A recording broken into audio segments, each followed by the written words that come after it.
আসসালামু আলাইকুম। এটা মেইন দরজা একটা ইউনিটে। এখানে এই যে 5 ইঞ্চি গাঁথনি দিচ্ছে। আগে কি করতো, আজ থেকে 20 বছর আগেও দেখছি কলমে এত বড় বড় কইরা ছিদ্র কইরা তারপরে কেলাম লাগাইতো।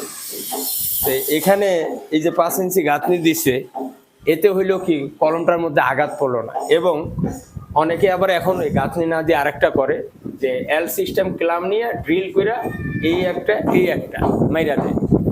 তো দিন যতই যাইতেছে ততই কিন্তু আধুনিকতা আসতেছে।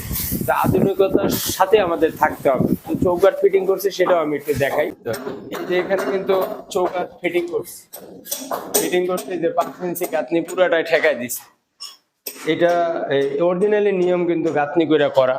যে এই পাশে চৌকাঠ আছে, এটা তো গাঁথনি আছে, এটারও গাঁথনি আছে। তো এই কলমে কোনোভাবে আঘাত না করে একটা আছে যে মূল অরিজিনাল নিয়ম হচ্ছে গাঁথনি করা, তার উপরে চৌকাঠ।